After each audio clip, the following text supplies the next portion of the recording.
Seguimos, señoras y señores, la mesa de En Perspectiva en este miércoles, que es 11 de octubre de 2017. Ya escucharon las voces, vamos a los saludos. Teresa Herrera, buen día. Buen día a todos y todas. Fernando Escriña, ¿cómo te va? Buen día, ¿cómo están todos? Guillermo Fossati. ¿Qué tal? ¿Cómo les va? ¿Cómo Y andan? Gerardo Caetano. Buen día para todos. ¿Todos bien? Todo bien. Todos contentísimos. Todos felices, todos radiantes. ¿Quién va a ir a Rusia? ¿Quién va a ver los partidos allá? Ojalá. Como cronista de perspectiva, decís. Mira, yo vengo de San Petersburgo. Ah, ¿ahora? Sí. Mirá vos. Fue en misión exploratoria. No, fui a un evento. Pero quedé absolutamente enamorado de esa ciudad. Es una ciudad fantástica. Dicen que es hermosa. Yo le decía, claro, yo estuve el año pasado. La verdad que es fantástica. Pero fantástica, en serio, vale. Que es hermoso, sí. Así que la excusa del Mundial sirve Ahora, para ir. Sí, ahora, sorprendentemente, no vi ningún clima de mundial, ¿eh? Ningún clima de mundial. Ya vendrá. Y algunos elementos que anticipaban ciertas dificultades. Por ejemplo, el inglés es una rara avis, ¿eh?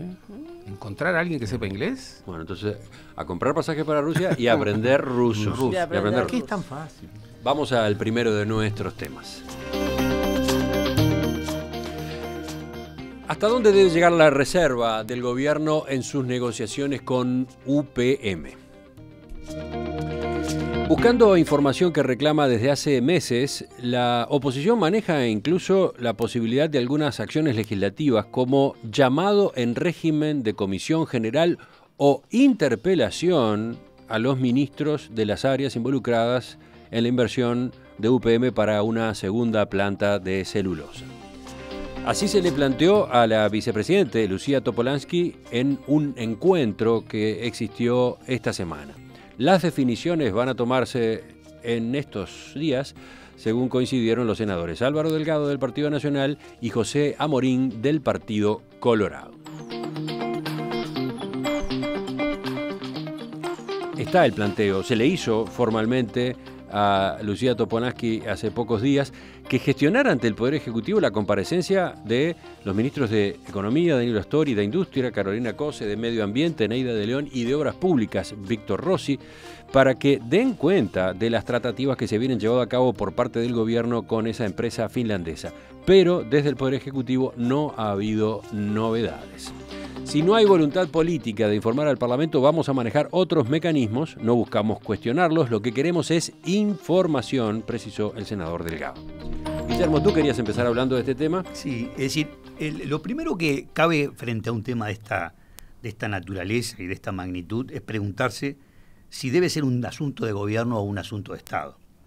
Y si se entiende como asunto de Estado, y debería a mi juicio ser así, no es muy razonable. Uno puede entender la necesaria reserva en un proceso de negociación, pero tal vez, por ejemplo, podrían haber referentes concretos de cada partido que en marco de una reunión que tiene que conservar el sentido de la reserva, se les informa, porque los últimos pronunciamientos del doctor Vázquez diciendo concretamente que cuando esté firmado se va a dar abierta difusión, pero es a posteriori, una vez que la cosa está hecha, es decir, por el cual puede luego instalar allí un conjunto de reproches a alguno de los aspectos donde se ha concedido eventualmente de más a UPM. Por otra parte, las dudas y las suspicacias vienen instaladas desde el propio gobierno, es decir, hay contradicciones, hay interrogantes que quedan, aparece la renuncia de Massoyer, pero... Sí, esa renuncia del jefe de la asesoría macroeconómica del Ministerio de Economía, Andrés Massoyer, fue la que disparó estos reclamos de la oposición en busca Exacto. de información, ¿no? Pero se suma además que el propio Astori también presentó alguna serie de reservas con respecto a las tratativas que se estaban haciendo con UPM2. Lo hizo también el ministro Rossi, señalando también que de pronto pedían por demás. Por lo tanto, ellos instalaron desde afuera la necesidad de estar informados. Y es legítimo el reclamo del resto de los partidos políticos de estar con un nivel de información suficiente como para saber cómo está avanzando este proceso. Hay otro aspecto contradictorio. Vázquez considera que, poco menos, que estamos muy cerca de la resolución. Astori dice que falta tiempo, muchísimo para el desarrollo de todo eso. Todos esos mensajes contradictorios son los que, a mi juicio, justifican lo que la calle Pou está impulsando en el llamado al pedido de información. Bueno, todos los demás quieren hablar. ¿Quién va primero? Bueno, yo creo que Fernando, el Uruguay, ¿qué dice el un poco abogado? en esa línea. El Uruguay tiene un valor diferencial respecto del resto de las democracias de América Latina, cuál es el hecho de poder sentarse los dirigentes políticos, más allá de todos los episodios últimos que han separado a los partidos, al oficialismo y a la oposición por otros diversos temas. Igualmente yo creo que el Uruguay tiene ese diferencial donde pueden sentarse en una mesa dirigentes de todos los partidos. De hecho, Vázquez, cuando convocó a los líderes de los distintos partidos para manejar todo lo que es hidrocarburos, toda la posibilidad de tener petróleo en el Uruguay y de cómo explotarlo para el futuro, dio muestras y fue una foto que circuló en el mundo y creo que hace al Uruguay y es un patrimonio que debemos conservar. Quiere decir que el gobierno tiene, sí, la posibilidad de apelar a ese mecanismo, más allá de todo lo que ha distorsionado el debate político. ¿Qué es lo que ocurre a mi juicio aquí? A mi juicio ocurre que el Frente Amplio tiene diferencias internas en cuanto a este tema, y es por eso lo que está dificultando quizá una apertura mayor a una información que yo creo que debe hacerse en ese ámbito, ¿verdad? No creo en las asambleas, estas cosas, la confidencialidad es un valor a preservar. Lo que sí debe ser... ¿Cómo se hace para preservar la confidencialidad? Esa es lo que... Claro, el tema está en lo que sí creo que debe ser informado el Parlamento, es en el alcance de la cláusula de confidencialidad, que es otro matiz, que es otra cosa. Una cosa es decir, esto es confidencial y por el tenor de la cláusula que tenemos pactada no podemos difundir. Ese es un tema que uno puede comprender siempre que previamente el alcance de esa confidencialidad haya sido puesta en conocimiento del Parlamento, por ejemplo. Pero el alcance puede ser a su vez motivo de polémica. Por supuesto. Pero, seguramente va a ser motivo de por polémica. Supuesto, pero la confidencialidad como valor existe en toda negociación. No se negocia en la Asamblea y un Parlamento no puede negociar. Teresa. La ley uruguaya, además, así lo reconocen en la Ley de Acceso a la Información Pública. Yo no creo que un Parlamento tenga que negociar, pero sí, recién se fue de acá el contador Iglesias, ¿no? Y yo recuerdo que durante casi toda su historia el Uruguay ha tenido una política internacional que ha sido política de Estado normalmente. Es decir, en estos últimos años ha habido algunas dificultades con esto, pero en general, digamos, el manejo de lo público hacia otros países, hacia otras situaciones, siempre ha sido producto de acuerdos, incluso sobre todo pensando en temas como esto de UPM, que va a trascender este gobierno. Digo, el Frente con legitimidad puede pensar que el próximo gobierno va a ser suyo, pero más allá de eso, y más allá de los gobiernos en sí mismos, una inversión de este tipo implica $1.000 millones. Implica desde lo económico, desde lo ecológico, desde una serie de aristas, implica situaciones que van a comprometer al conjunto de la población uruguaya.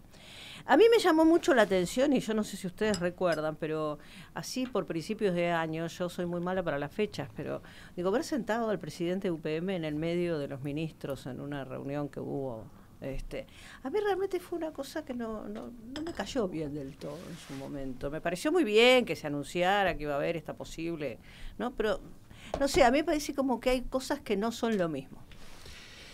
Bueno, primero, yo no estoy de acuerdo, creo que la historia indica otra cosa, que la política de Estado haya sido la pauta de nuestra política exterior en la larga duración. Sí. Podríamos recorrer muchos episodios en donde precisamente no ha habido política exterior de Estado. El periodo de reinstalación de la democracia con Enrique Iglesias sí lo fue.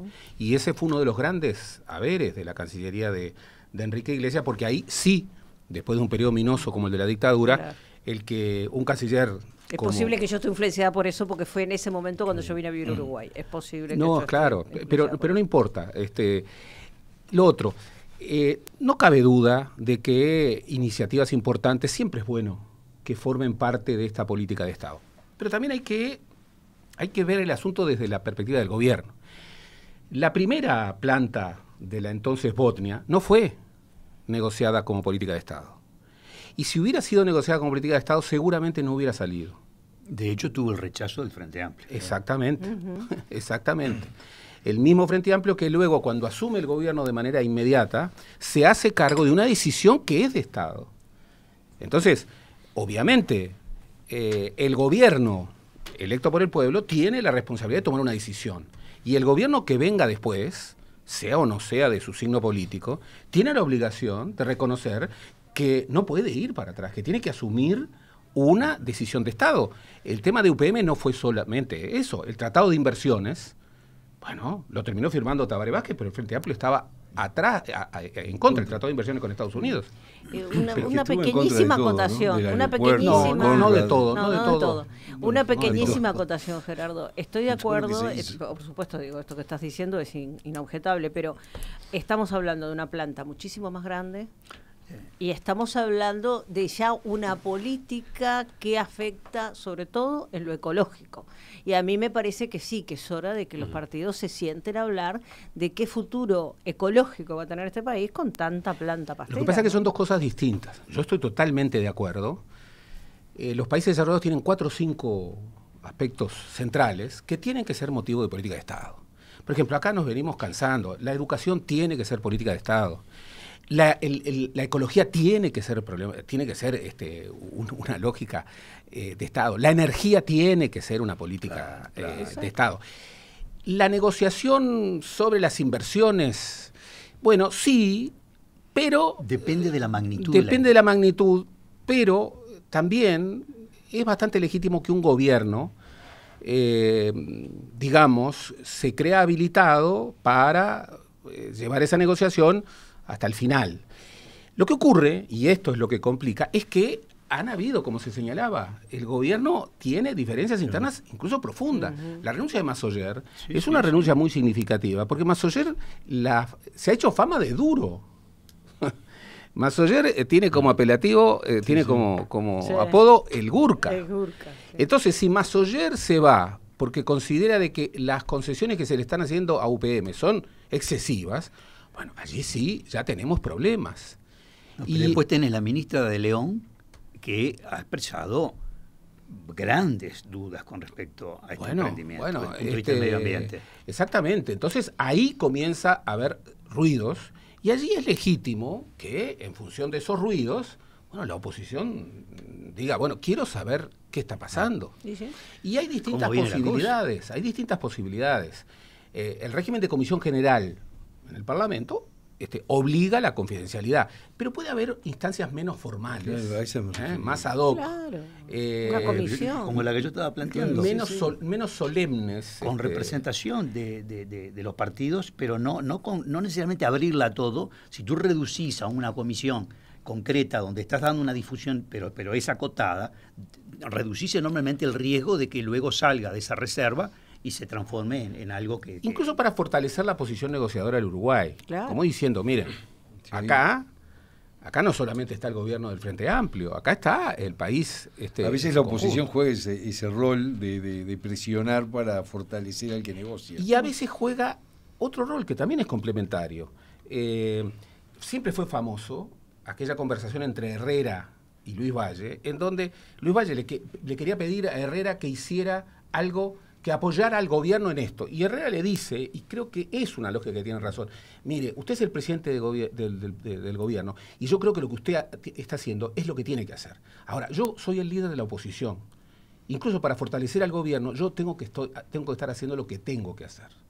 A veces la lógica de la oposición complementa y respalda. A veces es necesario, bueno, una convergencia. Yo creo que la emergencia de desavenencias importantes dentro del propio gobierno, sobre un tema tan sensible como es el exceso de exoneraciones y concesiones a una empresa extranjera que genera una asimetría manifiesta con empresas nacionales, bueno, está tal vez estableciendo la necesidad de que el gobierno fortalezca su posición negociadora con una incorporación. Totalmente. Que no se va a lograr. Un par de comentarios desde la audiencia. El Carbonero dice, nótese que Massoyer es funcionario del Banco Central, tiene a dónde ir.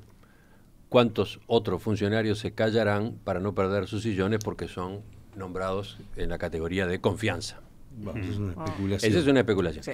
Y después está esta otra opinión, la de un celular terminado en 572. Raúl dice, creo que la conducta de la oposición justifica que el gobierno mantenga reservas sobre el tema UPM. Yo creo que aparte hay un riesgo importante en la exclusión si el gobierno avanza en la exclusión y los mantiene afuera, a mi juicio comete un error, porque puede tener un efecto boomerang esa situación de excluirlos y que a posteriori, firmado el acuerdo, empiecen a saltar las diferencias de criterio fuerte con respecto a una y otra cosa. Sí, pero yo respecto a lo que decía el oyente, no va tanto en la oposición. La lógica en una reunión más reservada, en un ámbito, digamos, más reservado, pero donde los partidos sepan que están incidiendo, tiene una dificultad. Cualquier opositor lo primero que va a decir es: señores, ¿ustedes están de acuerdo con esto? Todo el gobierno, toda la fuerza del gobierno están de acuerdo, porque si no, pónganse de acuerdo primero ustedes y después convóquennos. Eso es lo que está pasando para mí. El presidente Vázquez no puede convocar a la oposición porque en el seno del Frente Amplio no tiene acuerdo suficiente. Sí, pero en una reunión en donde participa el presidente Vázquez, el gobierno es el presidente Vázquez. Finalmente, en el gabinete tiene que haber una convergencia y la postura del gobierno. Desde el punto de vista de la institucionalidad, cada día que pasa es más desde el difícil punto de eso. vista de la ciencia política, estoy de acuerdo contigo. Desde el punto de vista del criterio de realidad y las profundas fracturas que hay en el frente, no estaría tan segura. Y además a mí me parece que acá hay algo que atraviesa, que lo comentaron algunos de ustedes, y ese tema de que, bueno, en un país con una presión tributaria tan fuerte, en un país donde realmente a la pequeña y mediana empresa le cuesta tanto poder cumplir con los compromisos que le implica el funcionar dentro del Estado uruguayo, el riesgo, y yo creo que eso también está jugando, porque a pesar de que el gobierno comunica mal, tampoco es tonto, el riesgo que implica el hecho de las exoneraciones, que por lo menos por lo que uno sabe por rumores, porque de esto no sabemos mucho, ¿no? El riesgo que implica todas las concesiones y las exoneraciones y los acuerdos, incluso hasta lo que tiene que ver con paros y con los sindicatos y todo, parece ser que el paquete es importante. ¿Cómo va a ser percibido por la gente? Y claro, ¿cómo va a ser percibido por la gente? A mí me parece que eso también está jugando en un momento donde hace un minuto estábamos hablando fuera de micrófono de qué complicado que va a ser para la gente de la leche esto que hizo Brasil, cuando en este país es muy difícil hoy en día mantener una empresa con todas las de la ley, ¿no?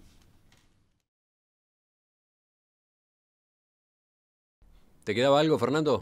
No, simplemente, acá el problema que todos vemos como claro, incluso en la renuncia de Massoyer, es quién pone los $1.000 millones que se requieren o que requiere el inversor como contrapartida uruguaya para infraestructura. Sí. Vamos a seguir endeudando el país. El déficit fiscal tiene un límite, ¿hasta dónde va a llegar? Y agregarle la frasecita de la reconstrucción del ferrocarril saldrá más allá de UPM, que se ha firmado por parte del gobierno. Y ese tema tiene posiciones muy arriba de la mesa, tiene gente que opina de manera muy diferente con respecto al tema del ferrocarril. Ahora, sí, se va. Muy breve. Yo creo que el acuerdo en materia laboral tiene un elemento importante que incorporó a los trabajadores, incorporó al PIT-CNT. Eso va en dirección de que precisamente hay algunos aspectos de este acuerdo que requieren otras presencias, incluso para fortalecer que hay un doble discurso entre la lucha de clases y esto, que el inversor del exterior ya no entiende más. Seguimos, cambiamos de tema, ya volvemos con la mesa. Entonces han seguido llegando mensajes de oyentes a propósito del primer tema, por ejemplo, el de Felipe que dice: la ley forestal en el año 87 fue aprobada por la unanimidad del Parlamento, no veo por qué no puede estudiar el proyecto UPM una comisión parlamentaria que mantenga los datos en reserva. A muchos uruguayos nos interesa que esta planta se instale. Después Marcos dice: Uruguay está en medio de un área de 500.000 kilómetros cuadrados que comprende la reserva de los mejores pastizales del mundo. Es un gran proveedor de alimentos de calidad que se exportan cada vez más a mercados calificados, que requieren certificaciones de origen, donde valoran el entorno, donde se generan las prácticas y la inocuidad de los mismos. ¿Debemos seguir agrandando el rubro forestación? Pregunta. Manuel dice: estoy de acuerdo con esa reserva que quiere el gobierno, luego para ser aprobado el acuerdo pasará por el Poder Legislativo. Lo que me fastidia mucho es que el Frente Amplio una vez más hace lo que durante 40 años le criticó a los partidos tradicionales. ¡Qué vergüenza! Y siguen llegando mensajes, ¿no? Claro, la última.